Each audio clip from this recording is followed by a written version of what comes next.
छत्रपती संभाजीनगर शहरामधील कॅनॉट जो परिसर आहे, या परिसरामध्ये शहरातील सर्व भागातील तरुणाई येत असते.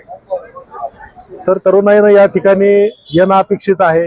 इथं मोबाईलची दुकानं आहेत, खाण्यापिण्याची दुकानं आहेत, नाश्त्याची दुकानं आहेत, ते करणं अपेक्षित आहे. याच्या व्यतिरिक्त जर कुणी विनाकारण या ठिकाणी येऊन चहा पिण्याच्या कारणावरून किंवा इतर कुठल्याही कारणावरून जर भांडणं करत असतील, चाकू छुरी चालत असेल, तर त्या ठिकाणी कायदा सक्षम आहे आपले उत्तर देण्यासाठी आणि त्याप्रमाणे आम्ही योग्य ती कारवाई करू. योग्य कलमांवर गुन्हा दाखल झालेले आहेत, 307 चे गुन्हे आहेत आणि त्या अंतर्गत आरोपितांना अटक करण्यात आली आहे. बाकी काही आरोपी आहेत, सर्व शाळकरी कॉलेजचे मुलं आहेत, शाळकरी नाही आहेत, कॉलेजचे मुलं आहेत किंवा इतर काही टुकार आहेत, रेकॉर्डवरचे काही क्रिमिनल्स आहेत अशा प्रकारचे. तर या सर्वांना धडा देण्यासाठी छत्रपती संभाजीनगर पोलीस सक्षम आहे. कुठल्याही प्रकारे कोणी कायदा हातात घेण्याचा प्रयत्न करू नये. काही छोटे मोठे वादविवाद प्रत्येक ठिकाणी होत असतात, घराघरात देखील वाद होत असतात, पण याचा अर्थ हा नाही की कायदा कोणी हातात घ्यावा. पोलीस स्टेशन आहे, तक्रारी द्याव्यात, त्यावर योग्य ती कायदेशीर कारवाई होईल. स्वतः जर न्यायनिवाडा करण्याचा जो कोणी प्रयत्न केला तर योग्य कडक कारवाई करण्यात येईल. आपण जे पाहताय हे जो 2 दिवसांपूर्वी जो गुन्हा घडलेला आहे, त्या अनुषंगानं त्या गुन्ह्याचे जे घटनास्थळ आहे, ते घटनास्थळाची पडताळणी आहे. आरोपी कोणत्या दिशेवरून कोणत्या दिशेला गेले, या अनुषंगानं जे आरोपींची मुवमेंट झालेली आहे ते सीसीटीव्ही मध्ये कॅप्चर करण्याच्या अनुषंगानं, त्याचे पुरावे गोळा करण्याच्या अनुषंगानं आहे. त्याचप्रमाणे याच्यात जे हत्यार वापरले गेले आहेत, त्यातलं एक हत्यार जप्त आहे, दुसरं हत्यार जे आहे ते जप्त करण्याच्या अनुषंगानं आम्ही झडती मोहीम अशा प्रकारे राबवलेली आहे. आरोपी आमच्या सोबत आहेत. आरोपींनी जे ठिकाणं दाखवले त्या अनुषंगानं पुढील कामगिरी चालू आहे. तरुणांना माझं हेच आव्हान राहील की तरुणांनी योग्य वयात योग्य शिक्षण घ्यावं, आई वडिलांचे स्वप्न पूर्ण करावेत, चुकीच्या कामगिरीत गुंतू नये. चुकीच्या कारवाईत गुंताल, मित्रांसाठी म्हणून तुम्ही इथे याल, भांडणं कराल, एकमेकांशी भांडणातून जर चाकूछुरीचा वापर होत असेल तर ही विचार करण्यासारखी गोष्ट आहे. मध्यमवर्गीय चांगले सुसंस्कृत घरातली मुलं आहेत, काही रेकॉर्डवरचे क्रिमिनल्स आहेत, तर स्वतःच्या जीवाला धोका होईल अशा प्रकारचं कृत्य करणं बिलकुल अपेक्षित नाही. विचार करायला पाहिजे की घरी आपल्या आई वडील वाट बघतायत, कुटुंबीय वाट पाहतायत, तर ही गोष्ट व्हायला नाही पाहिजे. याच्या अनुषंगानं भांडणं झाले तर या पोलीस स्टेशनला या, तक्रारी द्या, आपल्या तक्रारीवर योग्य ती कायदेशीर कारवाई होईल.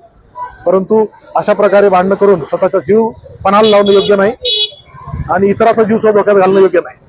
असं असेल तर पोलीस दल योग्य कारवाई करण्यास सक्षम. एवढंच.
लक्षात घ्या, आता हे जे तुमच्या समोर जे हा जो प्रकार जो आहे, तरी कॅनॉट जे आपल्या शहरातले नामांकित एक बाजारपेठ आहे, ज्या ठिकाणी लोक नाश्त्यासाठी येतात, चहासाठी येतात. तर सर्वांना एकच विनंती आहे की चहा नाश्त्याचा आपण आनंद घ्यावा, आस्वाद घ्यावा.